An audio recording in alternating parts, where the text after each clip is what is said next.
Welcome to another episode of SugarGlam Secrets. ഞാൻ നിങ്ങളുടെ സ്വന്തം വിജി. ഇന്ന് ഞാൻ നിങ്ങളുടെ മുന്നിൽ പറയാൻ പോകുന്നത് എങ്ങനെയാണ് ഇങ്ങനെ ഒരു മേക്കപ്പ് ലുക്ക് അച്ചീവ് ചെയ്യുക എന്നുള്ളതാണ്. ഒരു ഗ്ലോയി മേക്കപ്പ് ഇത് അച്ചീവ് ചെയ്യാൻ നമ്മുടെ കയ്യിൽ ഫൗണ്ടേഷനും ലിപ്സ്റ്റിക്കും കാജലും അതിന് പുറമെ ഒരു സാധനം കൂടെ വേണം. അതെന്താന്ന് ഞാൻ വീഡിയോയിൽ പറയാം. കാരണം ഒത്തിരി പേര് എൻ്റെ അടുത്ത് ചോദിച്ചിട്ടുണ്ട്, വിജയുടെ ഫേസിൽ വിത്തിൻ ഗ്ലോ എങ്ങനെയാണ്, സത്യമായിട്ട് ചോദിച്ചിട്ടുണ്ട് കേട്ടോ, എങ്ങനെയാണെന്ന്. അപ്പം ഞാൻ പറഞ്ഞു കടലമാവ്, തൈര്, അതൊക്കെ തന്നെ. പക്ഷെ സത്യം അതൊന്നുമല്ല. സത്യം എന്താ നമുക്ക് വീഡിയോയിൽ കാണാം. പിന്നെ കുറച്ച് പേരല്ല, കുറെ ജാസ്തി പേര് എൻ്റെ അടുത്ത് ചോദിച്ചിട്ടുണ്ട്, വിജയുടെ ലിപ് ഷെയ്ഡ് എന്താണ്. എനിക്ക് ഒരു ലിപ് ഷെയ്ഡായിട്ട് പറഞ്ഞു കൊടുക്കാൻ എൻ്റെ കയ്യിലില്ല. കാരണം ഞാൻ 3 ലിപ്സ്റ്റിക്കുകൾ ഒരുമിച്ചാണ് ഞാൻ എൻ്റെ ചുണ്ടിൽ ഞാൻ പൊത്താറ്. എന്നാൽ മാത്രമേ, കാരണം എൻ്റെത് ഇച്ചിരി ഒരു വലിയ ചുണ്ടാണ്. അപ്പം അതൊന്ന് എനിക്കിങ്ങനെ ഇച്ചിരി പ്ലംപി ആയിട്ട് നിൽക്കണമെന്നുണ്ടെങ്കിൽ എനിക്ക് ഒരു ലിപ്സ്റ്റിക് ഷെയ്ഡ് മാത്രം വെച്ചിട്ടുണ്ടെങ്കിൽ അത് ഭയങ്കര പാച്ചി ആയിട്ട് എനിക്ക് തോന്നും. 1, 2, 3 4 എനിക്ക് 4 3 മാക്സിമം 3 വരെ പോയിട്ടുള്ളൂ. അതും ഞാൻ എങ്ങനെയാണ് അച്ചീവ് ചെയ്തതെന്ന് ഞാൻ കാണിക്കാം വിത്ത് പ്രോഡക്റ്റ് ഡീറ്റെയിൽസ്. അപ്പം നിങ്ങളുടെ കയ്യിലുള്ള സാധനങ്ങൾ വെച്ചിട്ട് നിങ്ങൾക്ക് ചെയ്യാം. അതിനു വേണ്ടി പ്രത്യേകമായിട്ട് ഒന്നും മേടിക്കേണ്ട. എക്സെപ്റ്റ് ഈ ഒരു ഗ്ലോയി ഫിനിഷിന് ഞാൻ എന്താണ് ഉപയോഗിച്ചത് എന്ന് ഞാൻ പറയാം. അതിൻ്റെ പേരാണ് സ്ട്രോബിങ് ക്രീം അല്ലെങ്കിൽ ഹൈലൈറ്റ്. 2 വെവ്വേറെ സാധനമാണ്. ഇപ്പം റീസെൻ്റ്ലി എല്ലാവരും യൂസ് ചെയ്യുന്ന ഒരു സാധനമാണെന്ന് എനിക്ക് തോന്നിയിട്ടുണ്ട്. അറിയാത്തവർക്ക് വേണ്ടിയിട്ടാണ് ഞാൻ ഈ ഒരു ചെറിയ ഡിസ്ക്രിപ്ഷൻ ഞാൻ തരുന്നത്. കാരണം ഇത് നമ്മുടെ ഫൗണ്ടേഷൻ്റെ കൂടെ നമുക്ക് മിക്സ് ചെയ്ത് ഉപയോഗിക്കാം, ഇല്ലെങ്കിൽ ഫൗണ്ടേഷൻ്റെ മുന്നേ പ്രൈമറിന് ശേഷം നിങ്ങൾക്ക് മിക്സ് ചെയ്ത് ഉപയോഗിക്കാം. അപ്പം let's get into the video. ഞാനിവിടെ യൂസ് ചെയ്യുന്നത് ബയോട്ടിക്കിൻ്റെ ബയോ ഫ്രൂട്ട് വൈറ്റനിങ് ലിപ് ബാമാണ്. നമ്മൾ എന്തിനാണ് ലിപ് ബാം ഫസ്റ്റ് യൂസ് ചെയ്യുന്നത് വെച്ചാൽ നമ്മുടെ ലിപ്സിനെ ഒന്ന് സോഫൻ ചെയ്യാൻ അല്ലെങ്കിൽ ഒന്ന് മോയ്സ്ചർ ചെയ്യാൻ വേണ്ടിയിട്ടാണ്. അതിനുശേഷം ഞാൻ എൻ്റെ സ്കിന്നൊന്ന് മോയ്സ്ചറൈസ് ചെയ്യുകയാണ്. ഞാനിത് ഓൾറെഡി ഞാൻ പണ്ട് പറഞ്ഞതാണ്, ഞാൻ പ്ലമ്മിൻ്റെ മോയ്സ്ചറൈസറാണ് യൂസ് ചെയ്തതെന്ന്. So if you want to know more about the moisturisation എൻ്റെ പ്രീവിയസ് വീഡിയോ കാണുക. എന്നിട്ട് നന്നായി മസാജ് ചെയ്ത് കൊടുക്കുക, സ്കിന്നിലേക്ക് അബ്സോർബ് ആയെന്ന് ഉറപ്പ് വരുത്തുക. അത് കഴിഞ്ഞിട്ട് 10 മിനിറ്റ്സ് വെയിറ്റ് ചെയ്തതിന് ശേഷം മാത്രമേ നമ്മൾ നെക്സ്റ്റ് സ്റ്റെപ്പിലേക്ക് പോകാൻ പാടുള്ളൂ. ഞാൻ ഈ സമയത്ത് ഞാൻ എൻ്റെ ഐബ്രോസ് ഒന്ന് ഫില്ല് ചെയ്യാമെന്ന് വിചാരിച്ചു. ഞാൻ എൻ്റെ കയ്യിലുള്ള eyebrow pencil മെബലിൻ fashion bro cream pencil, the shade is brown. ഞാൻ പ്രോഡക്റ്റ് ഡീറ്റെയിൽസ് എല്ലാം ഞാൻ നിങ്ങൾക്ക് എന്തായാലും ഡിസ്ക്രിപ്ഷൻ ബോക്സിൽ ഞാൻ ഇടുന്നതാണ്. ഞാനിത് വെച്ചിട്ട് ഞാനൊന്ന് ഫില്ല് ചെയ്ത് കൊടുത്തു. ആക്ച്വലി എനിക്ക് ഈ പെൻസിൽ ഒത്തിരി ഇഷ്ടം, കാരണം ഇത് ഭയങ്കര ഈസിയാണ് യൂസ് ചെയ്യാൻ. പക്ഷേ ഭയങ്കര പിഗ്മെൻറ്റേഷൻ ഇല്ലാന്ന് എനിക്ക് തോന്നിയിട്ടുണ്ട്. ആക്ച്വലി ഒരു കുഴപ്പമില്ലാത്തൊരു പെൻസിൽ, പക്ഷേ എഫോർഡബിൾ ആണ്. എല്ലാവർക്കും ഒന്ന് ട്രൈ ചെയ്ത് നോക്കാം. നെക്സ്റ്റ് ഞാനിവിടെ ചെയ്യാൻ പോകുന്നത് ഫേസ് പ്രൈമിംഗ് ആണ്. അതിനുവേണ്ടി ഞാനിവിടെ എടുത്തത് NYBയുടെ പ്രൈമറാണ്. It's actually a pretty good primer. നന്നായി ബ്ലെൻഡ് ആവും. It minimizes the pores too. നമ്മൾ എന്തിനാണ് പ്രൈമർ യൂസ് ചെയ്യുന്നത് ഒത്തിരി പേര് ചോദിക്കാറുണ്ട്. എന്തിനാണെന്ന് വെച്ചാൽ it's an extra layer between skin and makeup. നമ്മൾ യൂസ് ചെയ്യുന്ന മേക്കപ്പ് ഡയറക്റ്റ് നമ്മുടെ സ്കിന്നിലേക്ക് എന്തായാലും അത് അത്ര നല്ലതല്ല, ലോങ് ടേമിൽ അതത്ര നല്ലതല്ല. അപ്പോൾ അതിനെക്കൊണ്ട് ഒരു എക്സ്ട്രാ ലെയർ അവിടെ കൊടുക്കുന്നത് എപ്പോഴും നല്ലതാണ്. നമ്മുടെ മേക്കപ്പ് ലാസ്റ്റ് ആവുകയും ചെയ്യും. കുറച്ച് നേരം കൂടെ നമുക്ക് കിട്ടും, കുറച്ച് മണിക്കൂർ.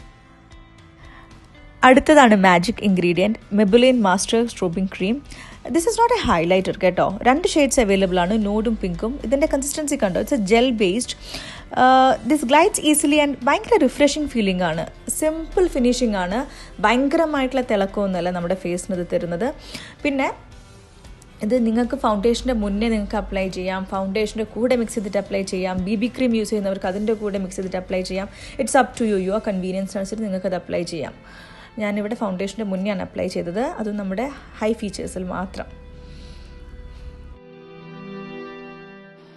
എൻ്റെ ഫേവറേറ്റ് 3 ഫൗണ്ടേഷനാണിത്. അതിൽ നിന്ന് ഞാൻ ഇപ്പം എൻ്റെ മിസ് ക്ലെയർ ഫൗണ്ടേഷനാണ് ഞാനിപ്പോൾ ഇവിടെ യൂസ് ചെയ്യുന്നത്. നമ്മുടെ ഫൗണ്ടേഷൻ്റെ ഒരിക്കലും ധർമ്മം നമ്മുടെ വെളുപ്പിക്കലല്ല, നമ്മുടെ സ്കിൻ ബെറ്റർമെൻ്റ് ആണ് അതിൻ്റെ മെയിൻ ഉദ്ദേശം. സോ അതിനെക്കൊണ്ട് ആരും വെളുക്കാൻ വേണ്ടിയിട്ട് നമ്മുടെ ഷെയ്ഡിൻ്റെ മേലെയുള്ള ഫൗണ്ടേഷൻ കയറി യൂസ് ചെയ്യരുത്. സോ ഫൗണ്ടേഷൻ അപ്ലൈ ചെയ്യാൻ വേണ്ടി you can even use your fingers, ഇല്ലെങ്കിൽ ബ്രഷ്, അല്ലെങ്കിൽ സ്പഞ്ച് നിങ്ങൾക്ക് യൂസ് ചെയ്യാം. ഞാനിവിടെ യൂസ് ചെയ്യുന്നത് സ്പഞ്ചാണ്. So it's always better to start with little bit of foundation. എന്നിട്ട് നിങ്ങൾക്ക് ആവശ്യമുണ്ടെങ്കിൽ മാത്രം നിങ്ങൾക്ക് പിന്നെ അപ്ലൈ ചെയ്ത് കൊടുത്താൽ മതി. ഫൗണ്ടേഷൻ നമ്മൾ സ്പഞ്ച് വെച്ച് നമ്മൾ പ്രസ് ചെയ്യുമ്പോൾ നമ്മൾ ശ്രദ്ധിക്കേണ്ടത്, നമ്മൾ യൂസ് ചെയ്യുന്നത് സ്റ്റിപ്ലിംഗ് ടെക്നിക്കാണ്. സ്റ്റിപ്ലിംഗ് ടെക്നിക്ക് എന്ന് പറഞ്ഞിട്ടുണ്ടെങ്കിൽ നമ്മൾ ജെൻ്റ്ലി ടാപ്പ് ചെയ്ത് കൊടുക്കുക സ്കിന്നിലേക്ക്. അതിന് മുന്നേ ശ്രദ്ധിക്കേണ്ടത് നമ്മുടെ സ്പഞ്ച് ഇച്ചിരി വെറ്റായിരിക്കണം. നമ്മൾ ഒന്ന് വെള്ളത്തിലാക്കി നമ്മളതൊന്ന് സ്ക്വീസ് ചെയ്തെടുക്കണം. നമ്മൾ വലിച്ച് ഫൗണ്ടേഷൻ നമ്മൾ ഫേസിൽ തേക്കുകയല്ല വേണ്ടത്. അപ്പോൾ ഫൗണ്ടേഷൻ നമ്മുടെ സ്കിന്നിലേക്ക് ഇറങ്ങി ചെല്ലില്ല. ഫൗണ്ടേഷൻ നമ്മളത് വൈപ്പ് ഓഫ് ചെയ്യുകയാണ് ചെയ്യുക.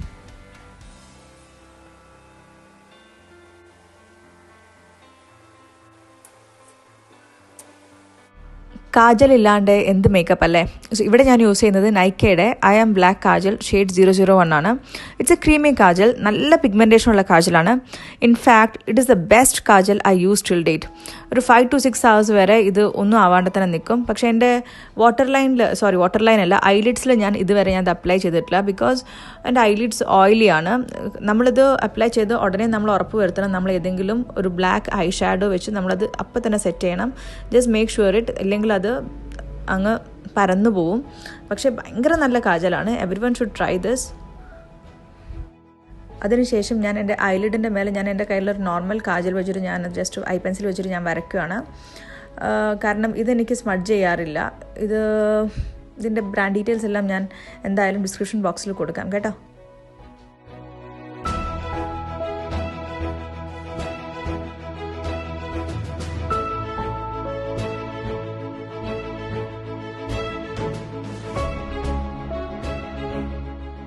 എൽഫിൻ്റെ ഐ ഷാഡോ പാലറ്റിൽ നിന്ന് ഞാൻ ബ്ലാക്ക് കളർ പൗഡർ എടുത്തിട്ട് ഞാൻ ജസ്റ്റ് സെറ്റ് ചെയ്യാണ്, ഇല്ലെങ്കിൽ അതെനിക്ക് സ്മഡ്ജായി പോവും. ഐ ഷാഡോ ഞാനിപ്പോൾ മേക്കപ്പ് ചെയ്യുന്നില്ല, ഞാൻ ഡിഫറെൻ്റ് ആയിട്ട് നിങ്ങൾക്ക് വേറെ ട്യൂട്ടോറിയൽ പോലെ ചെയ്യാം. ജസ്റ്റ് എനിക്ക് ആ ഒരു ഗ്ലോയി മേക്കപ്പ് എങ്ങനെ ചെയ്യണമെന്ന് കാണിച്ചു തരാൻ വേണ്ടിയിട്ടാണ്. അപ്പം ഇനി നമ്മളൊന്ന് ലിപ്സ്റ്റിക് ചെറിയ രീതിയിലൊരു ബ്ലഷ് ഇട്ടാൽ തന്നെ നമ്മുടെ ഫേസിന് ആ ഗ്ലോ അങ്ങനെ തന്നെ ഉണ്ടാവും. എനിക്ക് ഈ ഒരു ലൈറ്റിൽ നിങ്ങൾക്ക് എത്രത്തോളം ആ ഗ്ലോ കാണാൻ പറ്റുമെന്ന് എനിക്കറിയില്ല. ലിപ്സ്റ്റിക് ഇട്ടിട്ട് ഞാൻ തിരിച്ചു വരാം. ഇവിടെ തന്നെ ലിപ്സ്റ്റിക് ഇടുന്നത്, വേറെ എങ്ങോട്ടും പോകുന്നില്ല. എൻ്റെ ലിപ് ബാം എല്ലാം ഒന്ന് വൈപ്പ് ചെയ്ത് കളഞ്ഞതിന് ശേഷം ഞാൻ ഫസ്റ്റ് എടുക്കുന്നത് മാക്കിൻ്റെ റൂബി വൂ ഷെയ്ഡാണ്. ഇതൊരു അൾട്രാ മാറ്റ് ഫോമുലയാണ്, നോൺ ട്രാൻസ്ഫറബിൾ ആണ്. It's highly pigmented, perfect red കളറാണ്. പക്ഷേ എനിക്ക് തോന്നിയിട്ടുള്ളത് കുറച്ച് ഡ്രൈയിങ് ആണ്, കുറച്ച് പാച്ചിയാണ്.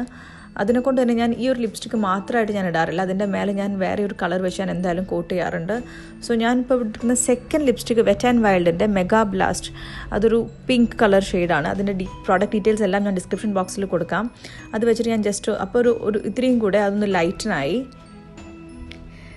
ഈ വെറ്റ് ആൻഡ് വൈൽഡിൻ്റെ ഈ ഒരു ലിപ്സ്റ്റിക്ക് മാത്രം ഞാൻ എൻ്റെ ചുണ്ടിലിട്ടുണ്ടെങ്കിൽ ആക്ച്വലി ആ ഒരു കളറും എനിക്കിഷ്ടമല്ല. പക്ഷേ ഈ റെഡിൻ്റെ കൂടെ ഈ ഒരു കളർ വരുമ്പോൾ നല്ലൊരു റിസൾട്ടാണ് വരുന്നത്. ഇനി ഞാൻ തേർഡ് ആയിട്ട് കോട്ട് ചെയ്യാൻ പോകുന്നത് ഷാംപൂറിൻ്റെ ഷെയ്ഡ് 168. അതൊരു ന്യൂഡ് ഷെയ്ഡാണ്. അതും കൂടി ഈ 3 ഷെയ്ഡും കൂടെ മിക്സ് ചെയ്ത് വരുമ്പം കിട്ടുന്ന റിസൾട്ടാണ് നിങ്ങളെല്ലാവരും ചോദിച്ചിട്ടുള്ള എൻ്റെ ലിപ്സ്റ്റിക്കിൻ്റെ ഷെയ്ഡ്. ഇതിനൊരു പുതിയ പേരെന്തെങ്കിലും ഇടേണ്ടി വരും. അടുത്തത് എൽഫിൻ്റെ പാലറ്റിൽ നിന്ന് ഞാൻ ഒരു റോസ് കളർ എടുത്തിട്ട് ഞാൻ എൻ്റെ ചുണ്ടിൻ്റെ മേലെയാണ് ഞാൻ ഫസ്റ്റ് ഞാൻ ടെസ്റ്റ് ചെയ്തത്, കാരണം അത് അവിടെ സ്റ്റേ ചെയ്യാൻ വേണ്ടിയിട്ട്. അതിനുശേഷം ഞാൻ ബ്ലഷ് ഇട്ടു, ആപ്പിൾ ഓഫ് മൈ ചീക്സിൽ ബ്ലഷ് ഇട്ടു, നോസ് ബ്രിഡ്ജിൽ ബ്ലഷ് ഇട്ടു. അതിനുശേഷം ഞാനൊരു ബ്രൗൺ ഷെയ്ഡ് എടുത്തിട്ട് ഞാൻ എൻ്റെ ഫേസിൻ്റെ ഫീച്ചേഴ്സ് എല്ലാം ഒന്ന് എടുത്ത് ഷാർപ്പൻ ചെയ്യാൻ വേണ്ടിയിട്ട് ഒന്ന് ജസ്റ്റ് ഒന്ന് ടെസ്റ്റ് ചെയ്ത് കൊടുത്തു. നിങ്ങൾക്ക് കാണാം ഞാൻ എങ്ങനെ ചെയ്തു. ഇതാണ് ഫൈനൽ ലുക്ക്. സോ ഇതാണ് എൻ്റെ ഫൈനൽ ലുക്ക്. ഇവിടെയും പോകുമ്പോൾ ഞാൻ മുടിയും കൂടി ഞാനൊന്ന് കേൾ ചെയ്യും. കേൾ ചെയ്യേണ്ട ആവശ്യമില്ല, ഞാൻ കേളി ക്രീം ഒന്നും ഇട്ടിട്ടില്ല, ജസ്റ്റ് അങ്ങനെ വീട്ടിൽ തന്നെയാണ്. സോ അപ്പം ഇപ്പം നിങ്ങൾക്ക് മനസ്സിലായില്ലേ എങ്ങനെയാണ് ഒരു വിത്തിൻ ഗ്ലോ വരുന്നതെന്ന്. ഇത് എത്രയേ ഉള്ളൂ, ഒരു സ്ട്രോബിംഗ് ക്രീം ഇല്ലാന്നുണ്ടെങ്കിൽ you can use any highlighter which is available in any online store.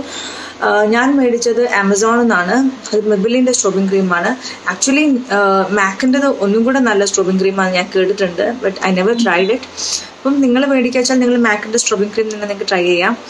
ഞാൻ മെബിലിൻ്റെ ആണ് കേട്ടോ മേടിച്ചത്. പിന്നെ ആക്ച്വലി ഇറ്റ്സ് വർത്ത് ആ ഒരു ഗ്ലോ. ഇനിയിപ്പം നമ്മൾ ഈ മേക്കപ്പ് ഒന്ന് നമ്മുടെ സ്കിന്നിലേക്കൊന്ന് സെറ്റായി വരുമ്പം ഈ ഗ്ലോ ഒന്ന് കൂടുകയുള്ളൂ. ഇച്ചിരി ഒത്തിരി വാരിപ്പൂത്ത് തേക്കേണ്ട. നമുക്ക് എവിടെയാണോ ഗ്ലോ, നമ്മുടെ ഹൈ ഫീച്ചേഴ്സ് എവിടെയൊക്കെയാണ്, നമ്മുടെ ഈ ഒരു ഭാഗം, നമ്മുടെ നോസ്, നമ്മുടെ ഈ ജോ, അവിടെ മാത്രം ജസ്റ്റ് അപ്ലൈ ചെയ്ത് കൊടുത്താൽ മതി. ഇനി അങ്ങനെയല്ല എന്നുണ്ടെങ്കിൽ നിങ്ങൾക്ക് നിങ്ങളുടെ ഫൗണ്ടേഷൻ്റെ കൂടെ മിക്സ് ചെയ്തിട്ട് നിങ്ങൾക്ക് സ്ട്രോബിംഗ് ക്രീം അപ്ലൈ ചെയ്യാം, അങ്ങനെയും ചെയ്യാം. ഫൗണ്ടേഷൻ പക്ഷേ ഒത്തിരി ഹെവി ആയിട്ടുള്ള ഫൗണ്ടേഷൻ ആണെന്നുണ്ടെങ്കിൽ I don't think it will work. ഇതുപോലെ മിസ്ക്ലെയർ ഒക്കെ ആണെന്നുണ്ടെങ്കിൽ നല്ലതായിരിക്കും. ഞാൻ മിസ്ക്ലെയറിൻ്റെ ഒരു ഡീറ്റെയിൽ റിവ്യൂ ഞാൻ നിങ്ങൾക്ക് തരാം. ബിക്കോസ് ഞാൻ അത് മേടിച്ച സമയത്ത് എനിക്ക് നല്ലൊരു റിവ്യൂ എവിടെ നിന്ന് കിട്ടിയില്ലായിരുന്നു. I just randomly bought it. പക്ഷേ എനിക്ക് എൻ്റെ സെക്കൻഡ് ബോട്ടിൽ തീർന്നിട്ട് ഇതിപ്പോൾ എൻ്റെ തേർഡ് ബോട്ടിലാണ്. അപ്പം എനിക്കത് ഒത്തിരി ഇഷ്ടപ്പെട്ട ഒരു ബ്രാൻഡ് തന്നെയാണ് മിസ്ക്ലെയറിൻ്റെ. ഞാൻ അതിൻ്റെ ഡീറ്റെയിൽ റിവ്യൂ നിങ്ങൾക്ക് തരാം. ഞാൻ എൻ്റെ ഫ്രണ്ട്സിനും ഞാനിത് സജസ്റ്റ് ചെയ്തിരുന്നു. എല്ലാവർക്കും അത് ഇഷ്ടപ്പെട്ടു. ഇവിടെ വന്നിട്ടുണ്ടെങ്കിൽ അവർ പറയും നീ യൂസ് ചെയ്തിരുന്ന ഫൗണ്ടേഷനും തന്നേന്നാണ് പറയാം. അപ്പം ഞാൻ ഇതിൻ്റെ ഡീറ്റെയിൽ റിവ്യൂ നിങ്ങൾക്ക് പിന്നെ ഞാൻ തരാം.